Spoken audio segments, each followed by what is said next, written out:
Trys pagrindiniai elementai, kad reklama veiktų. Numeris 1 tai yra produktas. Taisyklė tokia, kad prasto produkto neišgelbės nei labai geras pasiūlymas, nei kažkokie įmantrus kūrybiniai sprendimai. Ilgainiui pastriksite ir tikrai neprastumsite produkto, kuriam nėra poreikio. Antras dalykas tai yra pasiūlymas, produkto įpakavimas, pateikimas ir problema ta, kad be gero produkto mes negalėsim turėti gero pasiūlymų. Nesvarbu, ar tai būtų e-komercija, ar būtų infoproduktai. Pasiūlymas yra vienas galingiausių įrankių marketinge, tai yra toks labai didelis svertas, kurį mes turim. Todėl reiktų sufokusuoti, kaip mes jį supakuojam, ar jis geresnis negu konkurentų, ar tai yra, ko žmonės nori, ar tai tiesiog tu nori kažką prastumti. Ir trečias elementas yra kūryba. Tai yra idėjos visų pirma, vizualai, video, įvairios partnerystės. Pavyzdžiui, Aromatika 89, čia ne reklama, tiesiog supartneriavo su Sparku, aš į Sparką atsisėdęs užuodžiau jų kvapą ir lygiai tą pačią dieną aš atėjau įsigyti to kvapo. Ir tai yra kintamasis, kuris atveda tikslinius klientus ir padeda atrasti dar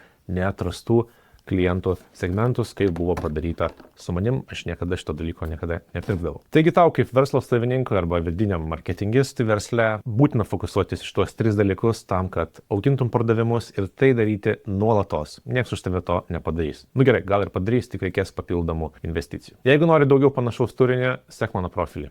Ačiū.